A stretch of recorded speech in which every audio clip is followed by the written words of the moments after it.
Բարի երեկո, ուղիղ եթերում լրատվական կենտրոնն է, դիտեք այս ծրագրում։ Ինտիմ բնույթի տեսանյութը հրապարակվել պնդմամբ, որ Մայրաթորի դիվանապետին է վերաբերում Արշակ Սրբազանն արձագանքել է արհամարանքով եւ քմծիծաղով։ Իրավապաշտպանն անձնական կյանքի անձեռնմխելիության կոպտագույն խախտումը ապօրինություն է որակում, որ ազգային անվտանգության հետ կապված հարցեր է առաջ բերում։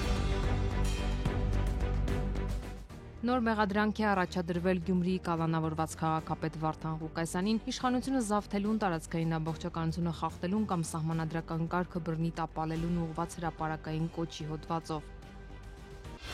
Նախ բանակը 1.5 տարի դարձնելու որոշումը այսօր չի ընդունվել։ Ձմեռային զորակոչից սկսած ժամկետային ծառայությունը 1.5 տարի դարձնելու մտադրությունը պաշտպանության նախարար Սուրեն Պապիկյանը բացատրել է պրոֆեսիոնալ բանակի թվակազմն ավելացնելու մղումով, ընդդիմադիրները չեն հավատում։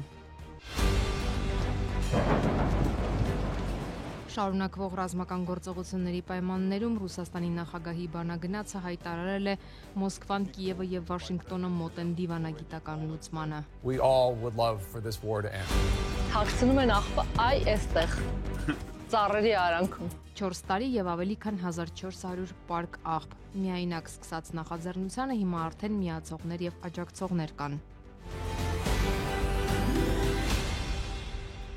Մաքրությունը այլընտրանք չունի։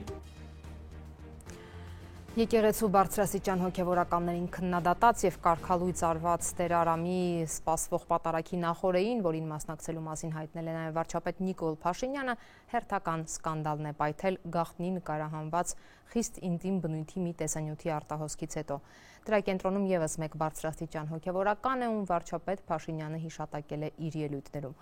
Հայտնի չէ արդյոք տեսագրությունն իրական է թե ոչ, բայց Մայրաթոր Սուրբ Էջմիածնի դիվանապետ Արշակ արքեպիսկոպոս Խաչատրյանը հորինվածքներին ի պատասխան վերնագրված գրառման մեջ անպատշաճ բովանդակությամբ տեսանյութերն իր եւ ընտանիքի հետ կապելու փորձերին արձագանքել է մեջբերեմ արհամարանքով եւ քմծիծաղով։ Իսկ իրավապաշտպանները մտահոգված են սա ծրագրված գործողությունը եկեղեցու դեմ անձնական եւ ընտանեկան կյանքի անձեռնմխելիության կոպտագույն խախտում եւ բազմաթիվ հարցեր է առաջ բերում, թե ովքեր եւ ինչպես են այս տեսանյութը հայթայթել, ինչ նպատակով են այժմ շրջանառում։ Իշխանության ու Մայրաթորի վերնախավի միջև հակամարտությունը հասավ անկողին ու լողարան։ Գիշերը մի նորահայտ տելեգրամյան ալիքում հրապարակվել են խիստ անձնական բնույթի տեսանյութեր, կից գրառմամբ, թե այդտեղ Մայրաթորի դիվանապետն է։ Յուրաքանչյուրի տուն են մտել, հասկանում եք, անկողին են մտել։ Սա ամենաստոր քայլն է եւ բավական չի իրանց, որ իրանք մտել են ինչ-որ մեկի տուն։ Իրենք նաեւ շարունակականություն են ապահովում, իրենք տարածում են այդ տեղեկատվությունը։ Այս մարդկանց տարածողներին, ջատագովներին, չկասեցնողներին, դատախազության չդիմողներին, ջատագով չդիմողներին, ուր են մնացածը, հա, բոլորին, ովքեր չեն դատապարտի այս process-ը, իրենք իսկապես լրջագույն խնդիր ունեն, թե բարոյականության հետ, թե օրենքների հետ։ Առերևույթ հանցագործություն է Սրբազանի անձնական կյանքի գաղտնիության կոպիտ խախտում։ Կեսօրից հետո իրազեկ քաղաքացիների միավորումը հանցագործության վերաբերյալ հաղորդում ուղարկեց դատախազություն։ Հայտնի չէ ինտիմ տեսանյութի տարածումից ավելի քան կեսօր անց իրավապահները վարույթ նախաձեռնել են, թե ոչ։ Դատախազությունը անպատասխան թողեց զանգերը։ Քննչական կոմիտեից գրավոր հարցում խնդրեցին, այն ուղարկել ենք։ Իրավապաշտպան Նինա Կարապետյանցը ոչ մի ակնկալիք չունի, թե բացահայտվելու են քաղաքացու անձնական տարածքում ապօրինի գաղտնի նկարահանում իրականացնողներն ու տարածողները։ Մենք չունենք արդարադատության համակարգ, անգամ եթե մեր սիրելի Դանիել Հովհաննիսյանը նամակ գրի, գրություն գրի ու ինչ-որ քրեական գործ հարուցվի,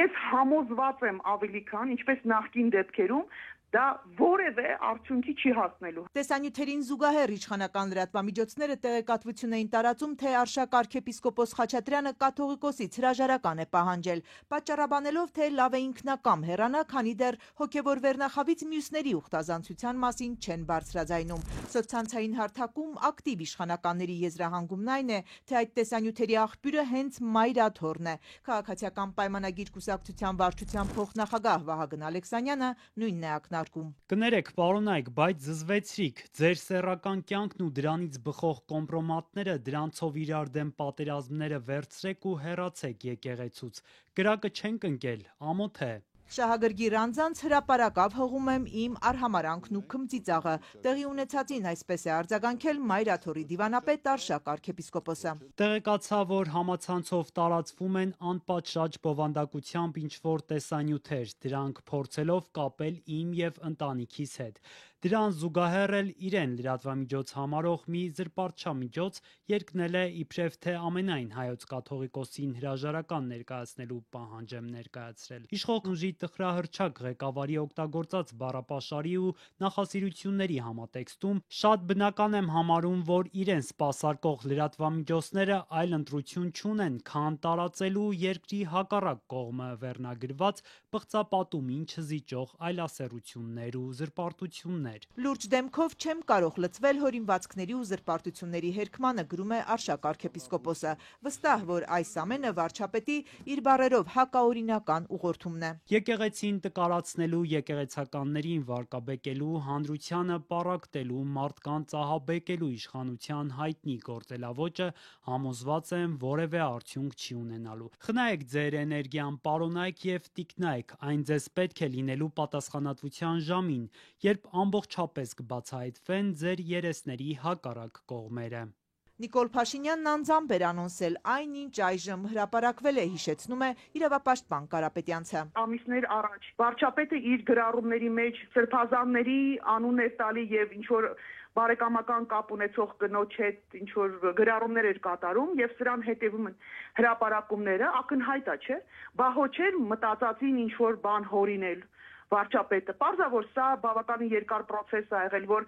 գրառման պահին արդեն տիրապետում էր այս տեղեկատվությանը, գիտեր, որ ճակերտավոր անհրաժեշտ պահին կարող են նաև ապացույցներ ներկայացնել, ասում էր, նաև պարնում էր, ասում էր, պետք լինի կհրապարակենք։ Բա պետք եղավ ու հրապարակեցին։ Դե պարզ է, որ ինքը իրան որ թողեին վարչապետին, երևի թե ինքը իր էջից կհրապարակեր սա։ Իսկ որ երկրի հատուկ ծառայություններն են իրականացրել այս գաղտնի նկարահանումը, հարց ունի իրավապաշտպանը։ Իսկ միգուցե ոչ հայկականներն են արել։ Իսկ միգուցե այն երկրների հատուկ ծառայություններն են դա արել, որոնք որ հետաքրքրված են, որ մեր եկեղեցին կազմաքանդվի, եւ Նիկոլ Փաշինյանն էլ որպես այլ երկրների մեծ երկրպագու ու իրեն շահերը Հայաստանում առաջ տանող վերընտրվի, իսկ միգուցե իրանք են արել։ Այդ դեպքում ես հարց ունեմ իրավապահ մարմիններին ու մեր հատուկ ծառայություններին, բա դուք ինչով եք զբաղված եղել։ Մարդու իրավունքների պաշտպանը հայտարարություն է տարածել տեսանյութերի հրապարակումից ժամեր անց։ Ընդհանուր տեքստ է ընդհանրական նախադասություններով։ Անահիտ Մանասյանը անթույլատրելի է համարում մասնավոր կյանքի, անձեռնմխելիության ու անձնական տվյալների պաշտպանության իրավունքների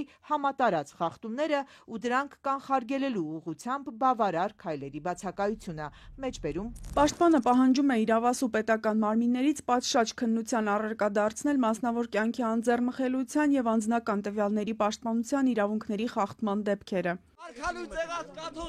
Վաղը Հովանավանքում պատարագի է պատրաստվում Մայրաթորի կարգապահական հանձնախմբի կողմից կարգալույց հռչակված Տեր Արամ Քահանան։ Հանձնախմբի անդամ է նաև Արշակ arczepiskopոսը։ Պատարագին մասնակցելու է վարչապետը, մեկ շաբաթ է վանքի տարածքում ու Օհանավան գյուղում մեծ պատրաստություն է։ Մայրաթորը իրավապահներին էր դիմել մեջբերում Ստեփան Ասատրյանի ներխուժումը Հովանավանք դադարեցնելու պահանջով։ Սրան որևէ քայլ չի հետևել։ Հովանավանքում մասնակցելու է։ Նիկոլ Փաշինյանը օրեր առաջ հայտարարեց, Հովանավանքն է իր հոգևոր կյանքի տեղը, կարգալույց Քահանան իր հովիվը։ Կիրակի առավոտյան, երբ վարչապետ Փաշինյանը պատրաստվում է Արագածոտնի մարզում մասնակցել կարգալույց Քահանայի պատարագին, այդ թեմի 2 տասնյակ հոգևորականների քննչական կոմիտե են հրավիրել վերջերս հարուցված մի քրեական գործով։ Այս գործով կալանավորված է թեմի առաջնորդ Մկրտիչ եպիսկոպոսը։ Թեմի հոգևորականները հայտարարում են, որ կիրակին պատարագի օր է բոլոր գործող եկեղեցիներում եւ բացակայելու դեպքում կխախտեն իրենց հոգևոր պարտականությունը եւ հավատացյալներին կթողնեն առանց սուրբ հաղորդության։ Արագածոտնի թեմի տասնյակ հոգևորականներ նշում են նաև, որ որպես վկա հարցաքննությանը ցանկանում են ներկայանալ միայն փաստաբանների հետ, մինչդեռ ոչ աշխատանքային օրով դա հնարավոր չի լինելու ապահովել։ Հոգևորականները կոչ են անում քննչական մարմնին իրենց հարցաքննության հրավիրել որևէ այլ օր, առնվազն 2 օր առաջ ծանուցելով այդ մասին։ Հոգևորականները նաև մտահոգություն են հայտնում, որ քննչական կոմիտեն իր գործողություններով փորձում է մի ամբողջ մարզ թողնել առանց սուրբ եւ անմահ պատարագի։ Նոր մեղադրանք է առաջադրվել Գյումրիի կալանավորված քաղաքապետ Վարդան Ղուկասյանին այս անգամ իշխանությունը զավթելուն, տարածքային ամբողջականությունը խախտելուն կամ սահմանադրական կարգը բռնի տապալելուն ուղղված հրապարակային կոչի հոդվածով։ Ենթադրվում է, որ սա վերաբերում է Գյումրիի ընդդիմադիր քաղաքապետի այն տեսակետին, թե Հայաստանը պետք է Ռուսաստանի հետ մի դաշինքում լինի։ Նրա այս խոսքերը վարչապետ Փաշինյանը համարել էր Հայաստանի ինքնիշխանության դեմ հայտարարություն եւ Ազգային ժողովի ամբիոնից ասել, թե նման տեսակետ ունեցողները պետք է դուրս շպրտվեն հանրային եւ քաղաքական դաշտից։ Ընդամենը 6 ամիս պաշտոնավարող Վարդան Ղուկասյանը ձերբակալվեց եւ կալանավորվեց այս շաբաթվա սկզբին, նրան կաշառքի մեղադրանք առաջադրվեց։ Փաստացի Վարդան Ղուկասյանը արդեն մեղադրել է 3 գործով։ Առաջինն էլ փողերի լվացման եւ պաշտոնեական դիրքի չարաշահման հոդվածով է։ Կոռուպցիոն մեղադրանքով կալանքի տակ գտնվող Գյումրիի քաղաքապետ Վարդան Ղուկասյանի նկատմամբ նոր մեղադրանք է առաջադրվել։ Այս անգամ քննչական կոմիտեի կողմից Ղուկասյանի շահերի պաշտպան Զարուհի Փոստանջյանը մանրամասնում է, թե ինչ նոր մեղադրանքի մասին է խոսքը։ Այս նոր վարույթով պարոն Վարդան Ղուկասյանի նկատմամբ հարուցվել է հանրային քրեական հետապնդում Հայաստանի Հանրապետության քրեական օրենսգրքի 422-րդ հոդվածի 2-րդ մասով։ Իբրև թե այո, նա հրապարակային կոչ է արել եւ որով իբրև թե ինքնիշխանությունից հրաժարվելու կոչ է արել եւ այդ կոչը արվել է հրապարակային։ Խոսքը այն հայտնի հարցազրույցի մասին էր, երբ Ղուկասյանը հակակոռուպցիոն դատարանի մոտ լրագրողների հարցինի պատասխան կարծիք էր հայտնել։ Ես իմ ցանկությունն է դա, որ միություն կազմենք, ոնց որ ամբողջ Եվրոպան է միություն կազմում, ամբողջ Չինաստանն ու Ռուսաստանն են միություն կազմում, բա Հայաստան իրանից ինչ է ներկայացնում, որ միություն չկազմի, բայց անկախ Հայաստան պետականությունը պաշտպանելով։ Եթե դրա համար որևիցե մեկը ինձ բան կասի, ուրեմն ես իրան կասեմ թուրքա հբադակ շան տղա, այդքան բան։ Այս հարցազրույցից հետո ԿՊ-ականները սկսեցին կոշտ քննադատել Ղուկասյանին, ընդհուպ վարչապետը Ազգային ժողովի ամբիոնից դա դիտարկեց որպես Հայաստանի ինքնիշխանության դեմ քայլ։ Հայաստանի Հանրապետության ինքնիշխանության դեմ հայտարարություններ անողներին մենք պետք է ուղղակի դուրս շպրտենք քաղաքական եւ հանրային դաշտից։ Ինչպես քաղաքական մեթոդներով եւ բոլոր այն մեթոդներով, որոնք կարելի է կիրառելի է ժողովրդավարական երկրում, եւ ես համոզված եմ, որ դա տեղի կունենա։ Վարչապետի այս հայտարարությունը Ղուկասյանը համարել էր որպես իր կյանքի սպառնալիք ու քաղաքական հետապնդում։ Հանրային դաշտից դուրս շպրտել նշանակում է կյանքից զրկել։ Կյանքից զրկել։ Պետք է ինքը բացատրություն տա, թե ինչ ի նկատի ուներ։ Ղուկասյանի փաստաբան Զարուհի Փոստանջյանը իրավապահներին հարց է տալիս. իսկ ինչու Ղուկասյանին հանրային ու քաղաքական դաշտից դուրս շպրտելու մասին հայտարարության համար վարույթ չեն հարուցել։ Սահմանադրական կարգի տապալման հետ կապված ուղղակիորեն 2025 թվականի հոկտեմբերի 1-ին Հայաստանի Հանրապետության ազգային ժողովի ամբիոնից հնչել է կոչ ուղղված բռնությամբ սահմանադրական կարգը տապալելուն։ Դա եղել է ուղղակի Գյումրիի քաղաքապետի նկատմամբ, ընտրված քաղաքապետի եւ բռնության կոչ է եղել եւ նաեւ սահմանադրական կարգը տապալելու։ Ապա այս դեպքում ինչու չի նախաձեռնվել քրեական վարույթ։ Այս խտրականությունը, եթե այս մի դեպքում մարդու խոսքը, կարծիքը գնահատվել է որպես ինքնիշխանությունից իդեպ միայն ինքնիշխանությունից հրաժարում է գնահատվել։ Դուք պատկերացրեք ինքնիշխանության հրաժարումը դա ո՞րն է։ Այս նոր մեղադրանքը միջին ծանրության է եւ մինչեւ 5 տարվա ազատազրկում է նախատեսում։ Ժամեր առաջ է կենտրոն քրեակատարողական հիմնարկում, որտեղ պահվում է Ղուկասյանը, նոր մեղադրանք է առաջադրվել։ Ինչպիսին էր իր վստահորդի դիրքորոշումը։ Ինչպիսին, որ ես նոր դիրքորոշում հայտնեցի։ Այսինքն կարկատում են էլի ինչ-որ մի բան, որը չի կարող լինել։ Սա հիմնարար իրավունքների խախտում է։ Կարծիք արտահայտել, որի համար հետապնդվել, որը չի ունեցել ոչ մի բռնության աղադրատար եւ ուղղակի կարծիք է եղել։ Այսինքն էսի ինքնիշխանության, չգիտեմ, այս հոդվածը ոնց կարելի է այսպես մեկնաբանել։ Փոստանջյանը պնդում է, նոր քրեական վարույթը դարակում պահած էր։ Ոչ մի ապացուցողական հենք չկա, այն մյուսով։ Անցավ շուրջ 1 շաբաթ, Որոշեցին, իրենք հասկացել են, որ այստեղ էլ չկա ապացուցողական հենք, որովհետև այս հայտարարությունը արվել է 1 ամիս առաջ, բայց որոշեցին, որ նա շատ երևի խայտառակ թույլ է, ոչ թե թույլ է, այլ խայտառական հիմն է, որոշեցին երևի սա բերեն, որպեսզի ինչ-որ մի բան կարողանան հիմնավորեն, կամ վախի մթնոլորտը շարունակեն պահել, կամ խեղաթյուրել փաստերը։ Փաստաբանն ասաց, պատրաստվում են բողոքարկել Ղուկասյանի երկամսյա կալանքի որոշումը։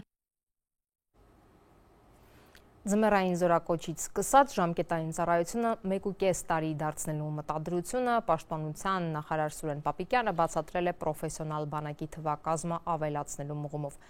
բայց ընդդիմադիրներին այս բացատրությունները համոզիչ չեն թվում։ Այն, որ այստեղ նախընտրական տրամաբանությունն է աշխատում, ըստ ընդդիմադիրների պարզ է դառնում շտապողականությունից, զորակոչի ժամկետը կրճատել ընտրություններից առաջ։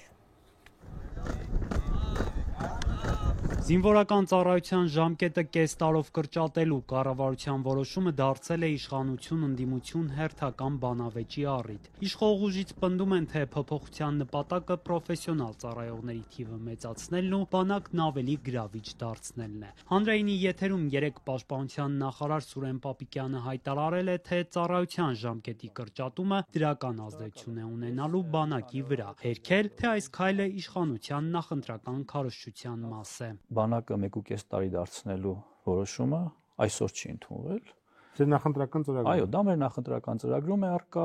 այնուհետև մենք մեկ այլ կարևոր փաստաթուղթ ենք ունեցել, դա Հայաստանի Հանրապետության բանակի կերպափոխման հայեցակարգն է, որտեղ նույնպես արձանագրված է այս ամենը, եւ իհարկե դա պիտի տեղի ունենար մեր հնգամյա ցիկլի ընթացքում։ Հիմա մենք մոտեցել ենք դրա փակման ավարտին, բնականաբար պիտի կատարենք մեր կառավարության ծրագիրը եւ խոստումը։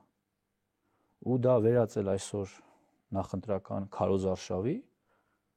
մենք նման մտադրություն բնականաբար չունենք։ Ընդդիմությունից մինչդեռ հակառակն են պնդում, հայտարարում 2026 թվականի խորհրդարանական ընտրություններից ընդամենը ամիսներ առաջ նման որոշում ընդունելը քաղաքացիներից քվե հայցելու նպատակ ունի։ Ընդդիմադիր Հայաստան խմբակցության падգամավոր Գեղամ Մանուկյանը շեշտում է, դա է փաստում նաև այն, որ իշխանությունը հապշտապ որոշեց փոփոխություն ուժի մեջ մտցնել ոչ թե ամառային զորակոչից, այսինքն ընտրություններից հետո, ինչպես ի սկզբանե ծրագրել էր, այլ հենց ընտրություններից ամիսներ առաջ ձմռան զորակոչին։ Քանի որ ամառային զորակոչը արդեն հունիսի վերջն է, իսկ խորհրդարանական ընտրությունները ավելի շուտ են նախանշված, այսպես ռեալ չէր լինի։ Դրա համար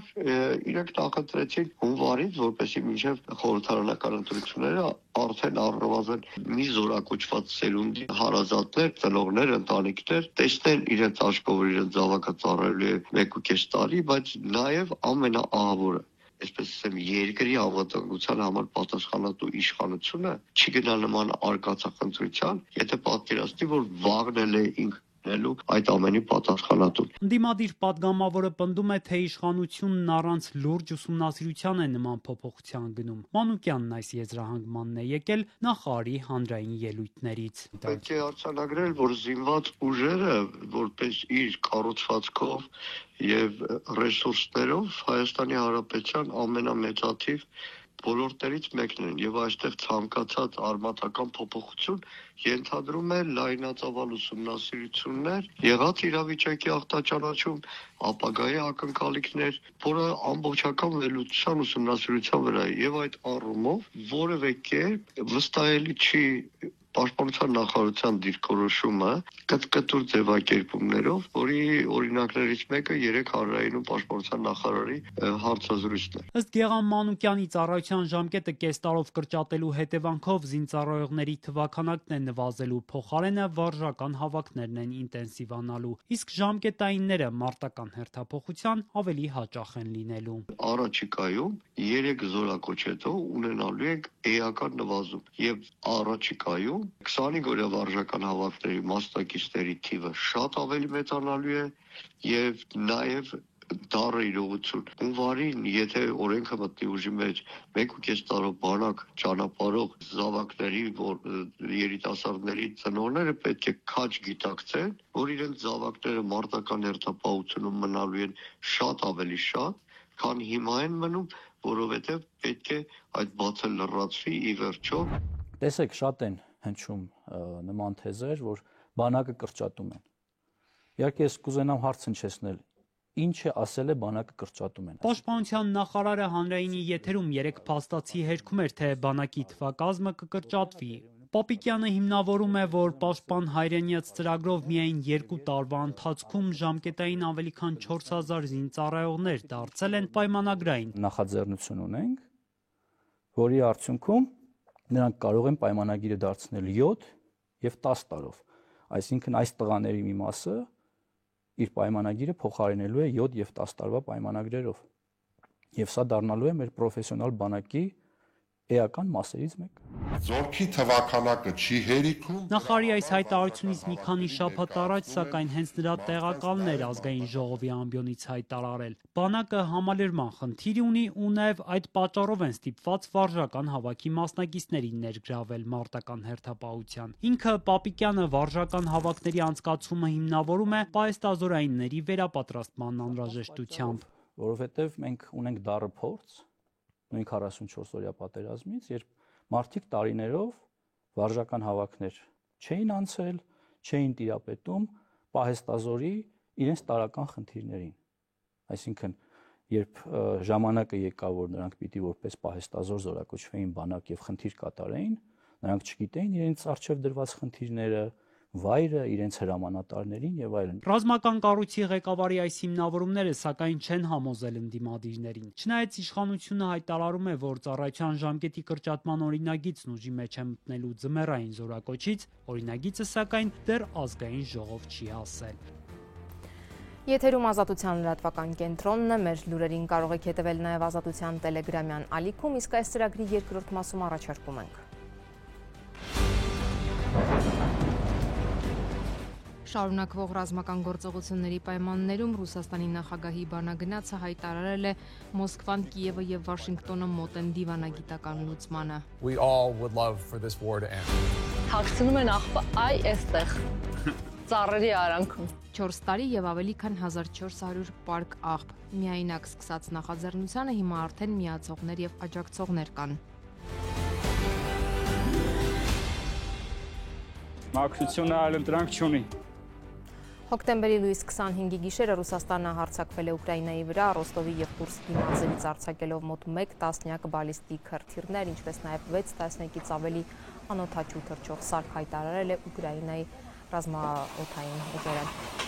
Գիշերվա ընթացքում Կիևում տեղի են ունեցել հզոր պայթյուններ, 1 մարդ զոհվել է, առնվազն 10-ը վիրավորվել։ Դնեպրոպետրովսկում ռուսական ռազմական հարվածների հետևանքով կա 2 զոհ եւ 7 վիրավոր։ Իր հերթին Ռուսաստանի պաշտպանության նախարարությունը հայտարարել է, որ ուկրաինական 121 անօդաչու թռչող սարք են խոցել։ Ուկրաինական բանակը Հայմերս հրթիռներով հարվածել է Բելգրադի ջրամբարի ամբարտակին, այն սակայն չի ավերվել, վիրավորվել է 2 մարդ։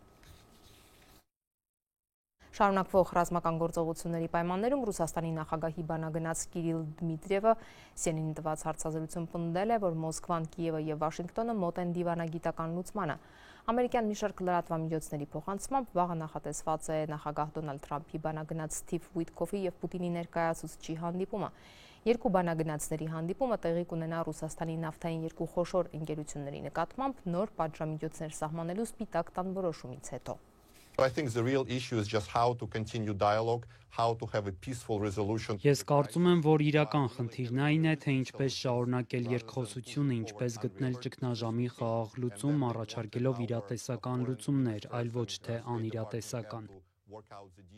It's a big move by President Zelensky to already acknowledge that Նախագահ Զելենսկու կողմից այն բանի ընդունումը, որ մենք խոսում ենք առաջնագծի մասին, արդեն մեծ քայլ է։ Նախկինում նրա դիրքորոշումն այն էր, որ Ռուսաստանը պետք է ամբողջությամբ դուրս գա Ուկրաինայի օկուպացված տարածքներից, այսպիսով ըստ էության, կարծում եմ, որ մենք բավականին մոտ ենք դիվանագիտական լուծմանը, որը կարող է մշակվել։ Good luck in your conversations with Steve Witkoff. I think we all would love for this war to end. Քարաձորցի Գագիկ Էմինյանին հայհոյելու, վիրավորանք հասցնելու եւ ծեծելու փաստով ի վերջո քրեական բարույթ հարուցվել է։ Չնայած անցած շաբաթ քննչական կոմիտեն ասում էր, գործ չի հարուցվի, քանի որ մասնավոր գանգատն առաջ տանելը տուժողի գործն է։ Սպիտակ համայնքի կազմում գտնվող Քարաձոր գյուղի բնակիչը մեկ շաբաթ առաջ էր Ազատությանը պատմել, որ Սպիտակի քաղաքապետի մոտ ջրի խնդրով էր գնացել, բայց վերջինս իրեն հարվածներով է արձագանքել։ Մեղադրանք դեռ որևէ մեկին չի առաջադրվել։ Սպիտակի համայնքապետի կողմից Քարաձորցի Գագիկ Էմինյանին հայհոյելու, վիրավորանք հասցնելու եւ ծեծի փաստով քրեական վարույթ է հարուցվել։ Դեպքը որակվել է որպես խուլիգանություն, Ազատությանը հայտնեցին դատախազությունից։ Ընդամենը 5 օր առաջ քննչական կոմիտեից ասել էին, որ քրեական վարույթ չհարուցելու որոշում կա։ Գանգատը մասնավոր է, ծեծողն ու ծեծվողը հայտնի են, հետևաբար քրեական օրենսգրքի վերջին փոփոխություններով այս դեպքում տուժողը պետք է իր բողոքը դատարան տանի։ Նախաքննական մարմինն այս դեպքով չի կարող զբաղվել։ Ինչ փոխվեց մի քանի օրում, ինչու է դատախազությունը վերացրել նախաքննական մարմնի որոշումն ու հանձնարարել քրեական վարույթ հարուցել։ Իրավապահ մարմինը չի մեկնաբանում։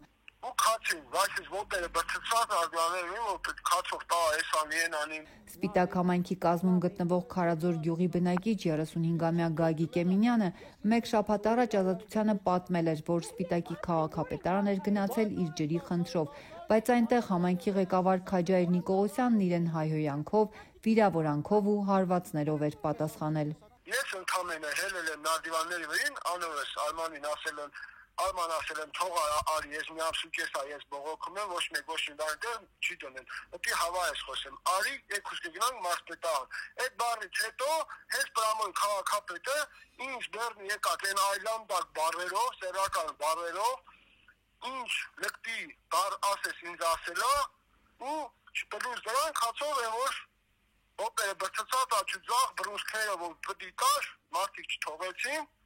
ու թեև մինչև ավտոյից մոտ հազիվ նստել եմ ավտոն փախել եմ, որ ինչ չսպանեն։ Համայնքի ղեկավար Քաջայր Նիկողոսյանը չի պատասխանում մեր հարցերին։ Նույն գյուղի վարչական ղեկավար Հրանուշ Ռոստոմյանն էլ իր վերադասին բռնության համար մեղադրած համագյուղացուն հակադարձել էր, թե Նիկողոսյանը դրան ընդունակ չէ, լավ մարդ է։ Գյուղում վարչական ղեկավարը ցույց էր տալիս, որ Գագիկ Էմինյանի տուն հատուկ ջրագիծ են հասցրել ու որ իրենց մեղքով չէ, որ ծորակը չոր է։ Քաշել ես։ Քաղաքապետարանի շնորհակալ եմ, որ իր հաշվին քաշել։ Իր հաշվին չի, հաստատ ոչ մեկը իր ջեբից իմաց ջուր չի քաշեմ։ Ինչ արել են, լավ են արել, ապրեն իրան։ Դեմ էլ հետևած եք, թող ինչ ջուր գա, էս էլ իմ լվացքի մեքենայի ջուրն այլեխան շորերը չեն կարող լվալ։ Ես Նիկողոսյանին էլ չեմ մեղավոր բռնել, քեզ է։ Ո՞վ է շարով տալի։ Ես շարով չեմ տալի։ Վարչական ղեկավարը համագյուղացուն հորդորում էր բողոքը հետ վերցնել ու խելոք մնալ։ Լալսի հեմի խելոք մնա, կտենանք ինչ ենք անում, մի հարցով կլուծենք։ Այս մեկ ասի խելոք մնա, ես խելոք եմ, ես հիմա էշի պես աշխատում եմ, երեխաս պահեմ եմ։ Որ չգնայի, ոչ մեկ էլի բանի տեղ չեմ։ Այսօր այդպես էլ հնարավոր չեղավ պարզել, Քարաձորցի տղամարդը հրաժարվել է իր բողոքից ու Սպիտակ համայնքի ղեկավարի դեմ իր մեղադրանքներից, թե ոչ։ Ասած չի ուզում խոսել այդ մասին, ավելի վաղ նախասել էր, որ գնալու է մինչև վերջ, իսկ հետո մեղմացրել դիրքորոշումը, թե բողոք չունի, իր միակ պահանջն այն է, որ տնակի բակում ծորակից ջուր գա։ Ես մենակ այս հարցը լուծեն, ինչ ջուր տան, ուրիշ ոչ մեկից ես բողոքավոր չեմ, ընդհանրապես, ոչ Քաջոյից, ոչ նրանից, ոչ Գեղապ, ոչ մնից, մենակ իմ ջուրը գա, всё։ Թե ուր կտանի վարույթի քննությունը, արդյոք համայնքի ղեկավար Քաջայր Նիկողոսյանը կպատժվի խուլիգանության համար, վարույթը կկարճվի, թե ոչ, դեռ հայտնի չէ։ Դատախազությունից ասացին մեղադրանք չկա։ Քրեական օրենսգրքի 297-րդ հոդվածը սահմանում է հասարակության նկատմամբ անհարգալից, իրավական կամ բարոյական նորմերի նկատմամբ բացահայտ արհամարհական վերաբերմունք ցուցաբերելը, անձին ստորացնելը կամ մարդկանց անդորրն ու հիմնարկի բնականոն աշխատանքը հայհոյանքներով ու անպարկեշտ արտահայտություններով խոչընդոտելը պատժվում է տուգանքով, հանրային աշխատանքով, ազատության սահմանափակմամբ կամ կարճատև ազատազրկմամբ։ Եվ ծրագրի ավարտին մարդկային մի պատմություն Հակոբ Միկոյանը 4 տարի է ամեն օր մի փոքր ավելի լավն է դարձնում շրջապատը, շատ պարզ գործողությամբ շուրջ բոլորը աղբից մաքրելով։ Միայնակ սկսված նախաձեռնությանը հիմա արդեն միացողներ եւ աջակցողներ կան։ Մաքուրա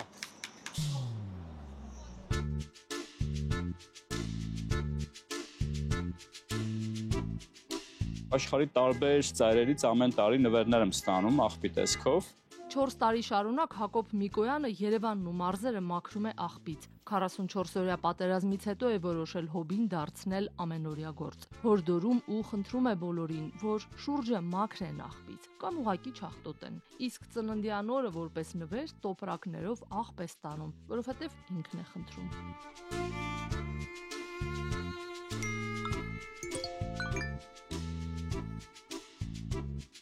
Ամեն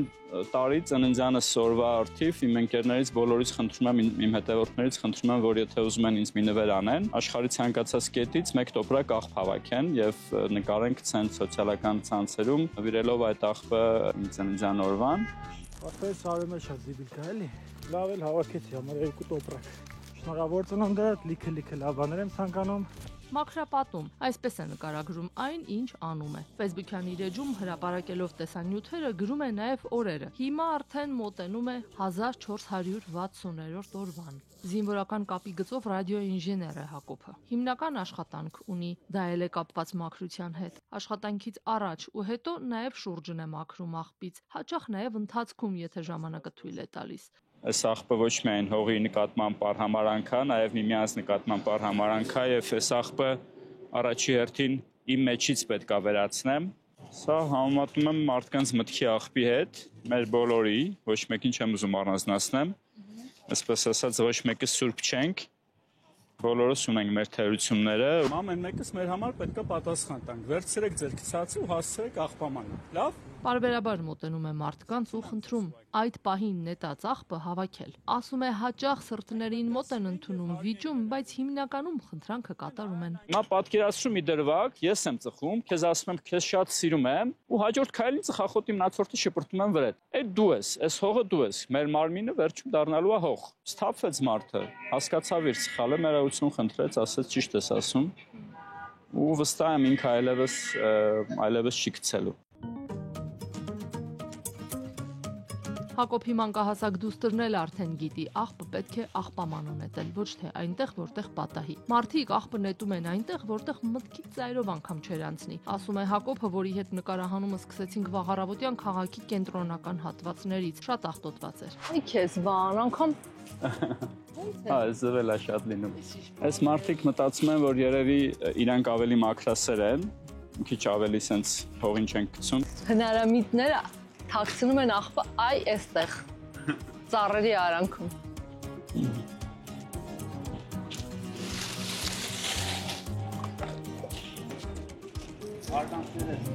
Ձեզ նույնպես եղբայրքյան։ Շնորհակալ եմ շատ, մաքրությունը այլընտրանք չունի։ Պարբերաբար տարբեր խմբեր, այդ թվում նաև օտարերկրացիներ, անհատներ միանում են Հակոբին ու մաքրում Երևանն ու մարզերը աղբից։ Մեր նկարահանման օրը նրան էր միացել 30-ամյա Գևորգը։ Համացանցով հետևում է Հակոբի մաքրապատման աշխատանքներին, որոշել էր օգնել։ Բարև աղբերս, ոնց ես։ Ես ուզում եմ քեզ օգնեմ, բայց երևի դու ինքնուրույն ամեն ինչ կարաս։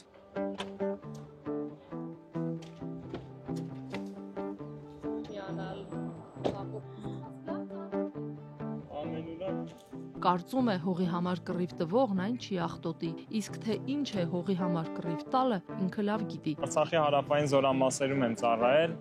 ու վիրավորումը ստացել եմ հոկտեմբերի 25-ին 2020 թվականի ողնաշարավորողեղային վիրավորում։ Ոչ մի արտարոց բան չկա, էլի։ Իմ պարտքը կատարելուց վիրավորվել եմ։ 44-օրյա պատերազմում կորցրել է միակ եղբորը, նորակոչիկ էր, իսկ ինքը Սպակ Կարապետյանը ծանր վիրավորումից հետո սայլակով է տեղաշարժվում։ Ես եւ իմ ընկերները որոշել ենք, որ միանանք Հակոբի մաքրապատմանը, որովհետեւ ըստ իս կարող է որոշ մասայի մոտ ինչ-որ կարծրատիպ փոխվի, եթե վիրավորումը ստացած տղաները փորձում են մաքրել, ավելի լավ է չկեղտոտենք, որ գոնե իրանց չանհանգստացնենք։ Արդարացում չկա, էլի, ընդամենը մի 10 մետր ենկոմ աղբաման կա ու սա արդարացում չունի, որ աղբաման չկա, բա ինչ անենք։ Վերջերս իր հետևորդների աջակցությամբ Հակոբը հաղթել է միջազգային մի մրցույթում։ Թեման կրկին շրջապատի մաքրությունն է։ Երջանիկ է, որ ոչ միայն սոցցանցերում են օտար ու հարազատ մարդիկ աջակցում, այլև փողոցում են ճանաչում։ Ոչ միշտ ինչ-որ օգտակարել եմ, Շնորհակալ եմ,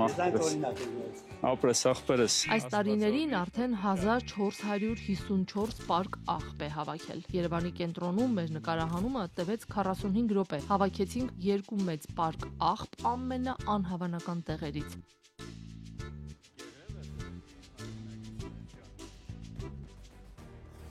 Այսքանն էինք նախատեսել այսօրվա համար, նորություններին հետևեք ազատություն.am կայքեջում և սոցիալական մեդիայի մեր էջերում, իսկ լրատվական թողարկումները եթերում կլինեն երկուշաբթի օրը ժամը 16-ից հաջողություն։